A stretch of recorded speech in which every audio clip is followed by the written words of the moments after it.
شروع اللہ کے نام سے جو بڑا مہربان نہایت رحم والا ہے۔ ایک گاؤں میں ایک کسان رہتا تھا۔ وہ صبح سے شام تک کھیتوں میں کام کرتا تھا، کھیتوں کی مکمل پہرے داری کرتا تھا۔ مگر جب فصل پک کر تیار ہو جاتی تو گاؤں کا سردار اس کی ساری فصل زبردستی لے لیتا اور اسے تھوڑا سا حصہ دے دیتا۔ کسان اور اس کی بیوی کی بڑی مشکل سے گزر اوقات ہوتی تھی۔ ایک دن کسان کھیت میں کھدائی کر رہا تھا۔ بے خیالی میں وہ زیادہ زمین کھود گیا۔ اچانک ہی اسے محسوس ہوا کہ زمین کے اندر کچھ ہے۔ اس نے بڑی مشکل سے وہاں سے ایک صندوق نکالا۔ وہ بڑا حیران ہوا۔ اس نے صندوق کھولا۔ اس کی خوشی کی کوئی انتہا نہ رہی۔ صندوق ہیرے اور جواہرات سے بھرا ہوا تھا۔ اس نے سوچا کہ اس بات کا علم گاؤں کے سردار کو نہیں ہونا چاہیے، ورنہ وہ اس کو زبردستی چھین لے گا۔ وہ خزانے کو چھپتے چھپا کر گھر لے گیا۔ اس نے اپنی بیوی سے پوچھا، اس دولت کو کہاں چھپایا جائے؟ بیوی نے جواب دیا، اس کو ہم صحن میں دفن کر دیتے ہیں۔ کسان نے ایسا ہی کیا۔ کچھ دیر بعد اس کی بیوی کہنے لگی، میں پانی بھرنے جا رہی ہوں۔ بیوی کے جانے کے بعد کسان سوچ میں پڑ گیا۔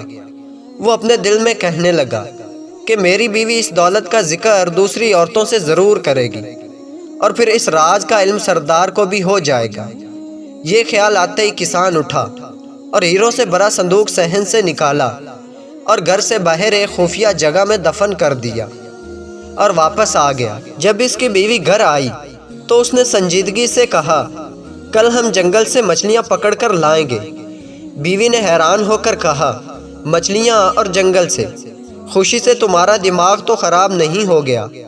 کسان مسکرا کر بولا، کل جب تم جنگل جاؤ گی تو خود دیکھ لینا۔ اگلے دن کسان سورج نکلنے سے پہلے گھر سے نکلا اور گاؤں کے مچھیرے سے بہت ساری تازہ مچھلیاں خرید لایا۔ اس نے تندور کی روٹیاں بھی خریدی اور جنگل کی طرف چل پڑا۔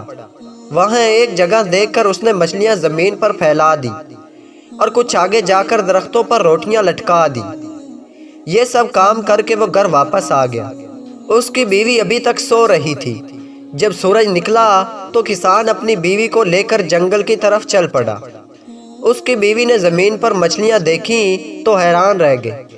پھر اس نے سب مچھلیوں کو اپنی ٹوکری میں رکھ لیا۔ آگے جا کر درختوں پر روٹیاں دیکھیں تو کسان سے کہنے لگی، درختوں پر روٹیاں لگی ہوئی ہیں۔ کسان نے کہا، یہاں روٹیوں کی بارش ہوتی ہے، کچھ روٹیاں درختوں پر اٹک جاتی ہیں۔ اس کی بیوی بڑی حیران ہو رہی تھی۔ کسان اور اس کی بیوی کے دن پھر گئے۔ اب وہ پہلے سے زیادہ اچھا کھاتے تھے۔ تھوڑے دن بعد ہر طرف یہ بات پھیل گئی کہ کسان کو کوئی خزانہ مل گیا ہے۔ اب یہ راز بھی نہیں رہا تھا۔ ہر کوئی جانتا تھا کہ خزانہ اس نے گھر کے صحن میں چھپا رکھا ہے۔ پھر بھلا یہ بات سردار سے کیسے چھپی رہ سکتی تھی؟ پہلے اس نے کسان کی بیوی کو اور پھر کسان کو اپنے ہاں بلوایا۔ کسان جب سردار کے پاس گیا تو سردار نے کہا، کیا یہ سچ ہے کہ تمہیں ہیرے جواہرات سے بھرا صندوق ملا ہے؟ کسان نے حیرت کا اظہار کرتے ہوئے کہا، یہ بالکل جھوٹ ہے۔ سردار نے گرج کر کہا، تمہاری بیوی مجھے سب کچھ بتا چکی ہے۔ کسان نے ہاتھ چھوڑ کہا، میری بیوی کا تو دماغ خراب ہو گیا ہے، یہ تو آج کل الٹی سیدھی باتیں کرنے لگی ہے۔ جب کسان کی بیوی نے یہ سنا کہ اس کا شوہر اسے پاگل کہہ رہا ہے تو وہ غصے سے بولی، حضور، جو کچھ میں نے بتایا ہے وہ حقیقت ہے۔ یہ صندوق ہمارے صحن میں دفن ہے۔ سردار نے خوش ہو کر پوچھا، یہ ہیرے جواہرات کا صندوق کس دن ملا تھا؟ کسان کی بیوی نے کہا، اس دن صبح کو، جس کے ایک دن بعد ہم جنگل سے مچھلیاں پکڑنے گئے تھے۔ یہ سچ ہے۔ یہ وہ دن تھا جب آسمان سے پکی پکائی روٹیوں کی بارش ہوئی تھی۔ یہ عورت تو واقعی پاگل ہے۔ سردار نے مسکراتے ہوئے اپنے ساتھیوں سے کہا۔ سردار کے ایک خادم نے سردار کے کان میں کچھ کہا۔ سردار نے اپنے خادموں کو حکم دیا کہ کسان کے گھر جاؤ اور صحن کھود کر خزانے کا پتہ لگاؤ۔ خادموں نے سارا صحن کھود ڈالا مگر وہاں انہیں کوئی خزانہ نظر نہ آیا۔ وہ سب واپس چلے گئے۔ یوں غریب کسان اپنی عقل مندی سے نہ صرف ظالم سردار کے ظلم سے بچ گیا بلکہ اپنا خزانہ بھی بچا لیا۔ تو دوستوں امید کرتا ہوں یہ ویڈیو آپ دوستوں کو اچھی لگی ہوگی۔ اگر ویڈیو اچھی لگی ہو تو چینل کو سبسکرائب کریں۔ تو ملتے ہیں ایسی اچھی ویڈیو میں، تب تک کے لیے اللہ حافظ۔